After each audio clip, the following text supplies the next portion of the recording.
আমি এই অপারেশনটা করব এই কারণে যে আপনার কোথাও যা গেলে পারে আমার ডাবল পোশাক পরতে হয়, টাইনি পোশাক পরতে হয়। শার্ট টি শার্ট তো পরতেই পারি না। আপনার শার্ট পরলে অনেকটা মানে মনে হয় যে সাথে কোনো বোঝা নিয়ে যাচ্ছে আমি এরকম। আবার আসসালামু আলাইকুম। এই যে আরও দুই ভাইকে নিয়ে চলে আসলাম। গাইনোকোমাস্টিয়া সার্জারি হবে আজকে ওনাদের।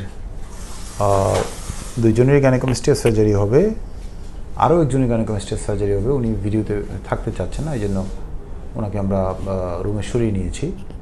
তো এই দুজনকে নিয়ে আমরা কথা বলি। একজনের ইয়েটা হলো গ্রেডটা হলো 2 এবং 3-এর মাঝখানে, আরেকজনের গ্রেড হলো 2। তো দুজনেই আমরা লোকাল অ্যানেস্থেশিয়া দিয়ে অপারেশন করব। যদিও আমাদের এখানে কিছু কিছু পেশেন্টের অপারেশন জেনারেল অ্যানেস্থেশিয়া দিয়ে হয়, তবে 95% পেশেন্টের অপারেশনেই লোকাল অ্যানেস্থেশিয়াতে আমরা করে থাকি।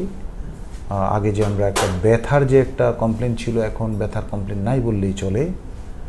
তো এই লোকাল অ্যানেস্থেশিয়াতে অপারেশন করতে এসে অনেকেই ভয় পান এবং এই অপারেশনের পরেও ওনার মধ্যে সেই ভয়টা বিরাজ করে। তো বেসিক্যালি লোকাল অ্যানেস্থেশিয়া দিয়ে যারা অপারেশন করে ম্যাক্সিমামে 98% 99% পেশেন্টই বলবে যে না, এই ভয়ের কোনো বেসিক্যালি কারণ নাই। আমি যতটা ভয় পেয়েছিলাম বেসিক্যালি যতটা ভয় ভেবে রেখেছিলাম, যতটা ব্যথা ভেবে রেখেছিলাম ঠিক ততটা ব্যথা না, এটা একদমই সহনীয় ব্যথা। এটা আমরা সব পেশেন্টদের কাছ থেকে আমরা এই রিভিউটা নেই, যদিও সবসময় করা সম্ভব হয় না। আমরা গাইনোকোমাস্টিয়া সার্জারির ভিডিও অনেক কমিয়ে দিয়েছি, তার মানে এই না যে আমাদের এখানে গাইনোকোমাস্টিয়া সার্জারি হচ্ছে না। আমাদের এখানে gynaecomastia surgery on an average 3 জনের হয় প্রতিদিন। এখন এই দুই ভাইয়ের সাথে কথা বলে পুরনো প্রশ্নই করব, যদি কেউ কোনো উত্তর দিতে চায়। আপনি কি কোনো কিছু বলতে চান যে কেন সার্জারিটা করতে চাচ্ছেন, এই ধরনের কোনো কিছু বলতে চান? আচ্ছা, এই ভাই বলতে চাচ্ছেন, আপনি কি বলতে চাচ্ছেন? এই ভাই মানে ইন্টারেস্টেড। হ্যাঁ, উনি বলছেন যে ওনার চেহারা দেখা গেলে অসুবিধা নেই, ওনার আবার একটু অসুবিধা আছে, ওনার দুজনেরটাই ব্লার করা থাকবে, অসুবিধা নেই। জি বলেন প্লিজ।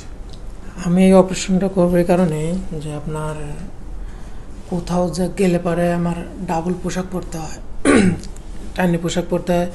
শার্ট টি শার্ট তো পরতেই পারি না।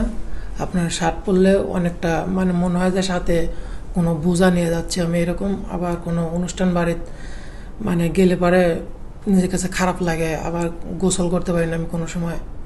আবার দেখা গেল অন্য মানুষ পাতলা জামা কাপড় গায়ে দেয়, সেটা পারি না।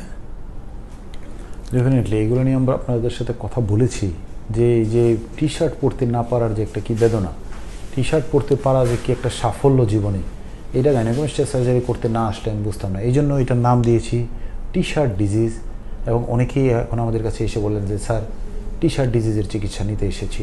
হ্যাঁ, এখন এই রোগটার নাম হয়ে গেছে টি শার্ট ডিজিজ। তো এইটাকে হালকা করে দেখার কোনো উপায় নেই।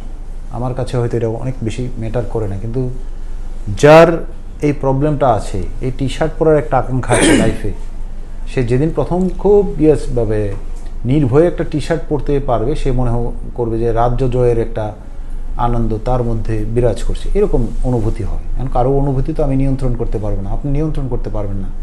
এই অনুভূতি প্রকাশের বা অনুভূতি উৎপাদনের মালিক একমাত্র উনি, যিনি ভুক্তভোগী। তো ধন্যবাদ আপনাদেরকে। আপনারা নিয়মিত যেসব প্রশ্ন আমাদের পেজে টেজে করেন, ওখান থেকে প্রশ্ন পাঠালে আমরা উত্তর দিতে পারবো। Thank you very much for watching this video. দেখেন, যেগুলা চাচ্ছিলাম আমরা একদম কোমর পর্যন্ত বেল্টের উপকারিতা সম্পর্কে আমি আগে বলেছি যে যে কোনো জায়গায় যদি যেতে চান, বন্ধু বান্ধবীর সাথে বেড়াতে চান, যে কোনো পিকনিক স্পটে যেতে চান, তারা কিন্তু নিঃসন্দেহে এই বেল্টটা পরে আপনারা যেতে পারবেন।